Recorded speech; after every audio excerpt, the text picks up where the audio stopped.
Je souhaite la bienvenue à tout le monde. Avec toi Guru.market. Commençons par des informations générales sur l'entreprise. Examinons chaque indicateur plus en détail ci-dessous. Si vous le souhaitez, vous pouvez mettre la vidéo en pause. Vous pouvez examiner plus attentivement tous les indicateurs de l'entreprise étudiée. Comparons maintenant les principaux indicateurs de l'entreprise Columbia Financial, INC, ticker, CLBK. Cet examen est basé sur les données actuelles au 4 avril 2025. Selon classement Guru.market, organisation Columbia Financial, INC appartient à la sous-catégorie Banque classique, 249 entreprises participent à l'évaluation, c'est très représentatif. Regardons le tableau des commandes basé sur les résultats de cette vidéo. Résultat global de l'entreprise, moins 6,5 sur 10 points. Le résultat moyen pour la sous-catégorie est de 1,1 point. Si vous regardez de manière très large, sur l'ensemble du marché américain, vous pouvez voir que le score moyen du marché boursier américain dans son ensemble est de 1,9. Contre un score de moins 6,5 points pour Columbia Financial, INC. Comparez la dynamique du cours des actions d'une entreprise Columbia Financial, INC et partage de sous-catégories. Nous constatons qu'au cours des 12 derniers mois les actions de la société Columbia Financial, INC a montré une dynamique de moins 17,4%. Contre la dynamique des prix dans la sous-catégorie de 13,2%. Cela n'indique clairement rien, mais il faut garder ce fait à l'esprit. Capitalisation boursière de la société Columbia Financial évaluée à 1,43 milliard de dollars. Avec une capitalisation de sous-catégorie de 1168 milliards de dollars. Columbia Financial a une part de 0,122% et est l'une des très petites entreprises de la sous-catégorie. La capitalisation du bilan de la société est estimée à 1,08 milliard de dollars. Et la capitalisation de la sous-catégorie est de 1007 milliards de dollars. Columbia Financial représente une part de 0,107%. En comparant les parts de marché et la valeur comptable, nous voyons ce qui suit. Part occupée Columbia Financial, INC dans une sous-catégorie en cas d'évaluation de la valeur marchande est de 0,122%. La valeur comptable est de 0,107%. C'est 12% de moins que la part de la valeur marchande. Évaluation de la part de marché et de la valeur comptable de l'organisation dans la sous-catégorie, mauvais, moins 1 point. L'entreprise étudiée a un passif financier de 1,099 milliard de dollars. Les passifs financiers par rapport à la capitalisation du bilan s'élèvent à 101,8% du capital de la société. Résultat sur les dettes de l'entreprise, mauvaise, moins 1 point. Le rapport entre le prix du marché et le bénéfice de l'entreprise est de 0. Avec une moyenne dans la sous-catégorie de 12,8, ce qui est pire que la moyenne de la sous-catégorie. Évaluation de l'indicateur prix d'échange bénéfice par rapport aux organisations de la sous-catégorie, très mauvais, moins 2 points. Le bénéfice des 12 derniers mois était de moins 12 millions de dollars. Les bénéfices prévisionnels pour les 12 prochains mois sont inconnus. C'est extrêmement négatif pour l'entreprise. Évaluation des indicateurs de bénéfices futurs projetés par rapport aux entreprises de la sous-catégorie, bon, 1 point. Le ratio valeur-chiffre d'affaires de l'entreprise est de 3,2.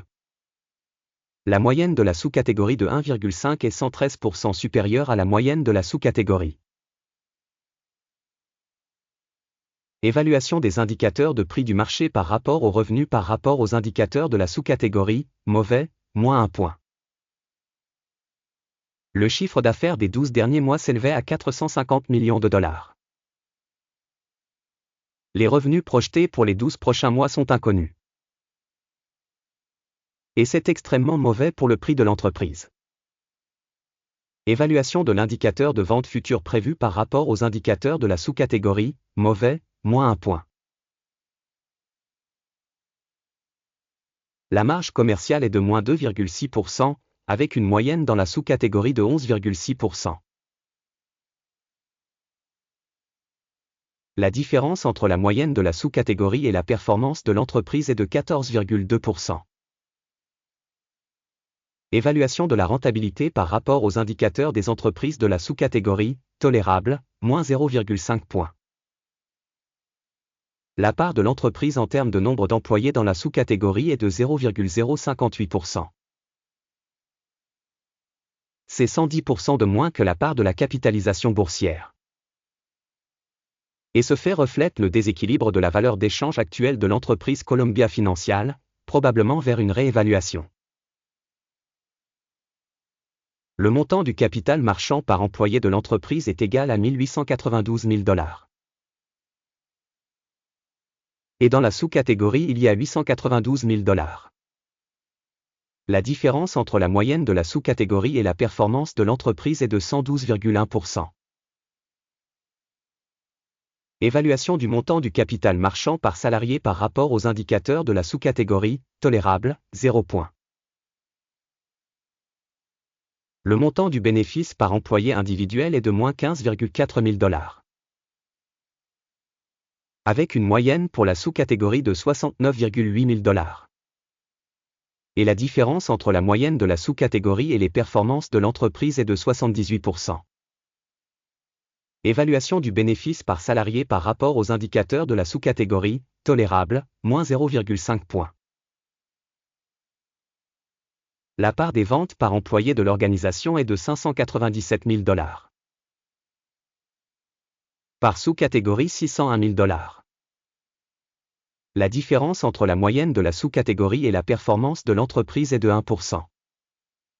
Estimation des ventes pour chaque salarié de l'entreprise par rapport aux indicateurs des entreprises de la sous-catégorie, tolérable, -0,5 points. Les actions à vendre correspondent à 8,1%, avec une moyenne de sous-catégorie de 2%.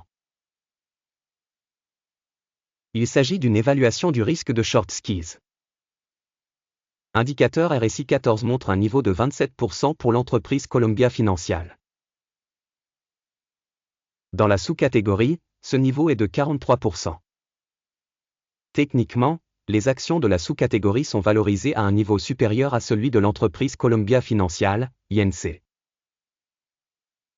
Le cours actuel de l'action de la société est d'environ 13,65 $. L'objectif de cours consensuel pour les actions de la société est d'environ 18,1 $. La dynamique de l'estimation réelle et de la prévision consensuelle est d'environ 32%. Regardons le tableau de commande, qui est accessible à tous, un lien vers celui-ci se trouve dans le commentaire épinglé. Le tableau des commandes contient absolument toutes les décisions prises précédemment cette saison par le système d'information et de référence Guru.market. L'accès au tableau de commande est libre et gratuit, lien en commentaire épinglé. Basé sur la valorisation des actions Columbia Financial. Système d'information sur l'évaluation Guru.market. La décision suivante est prise.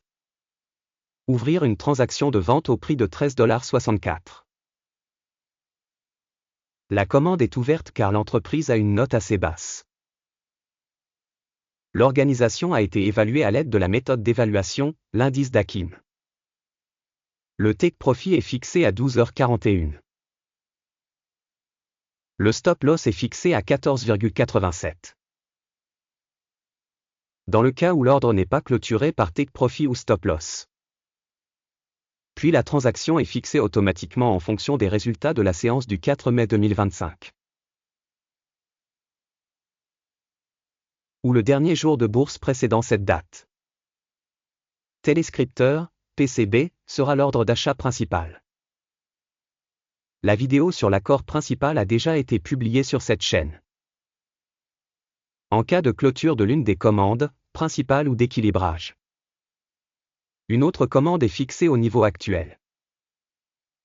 Merci beaucoup à tous d'avoir regardé jusqu'au bout et d'avoir utilisé le système d'information et de référence Guru.market.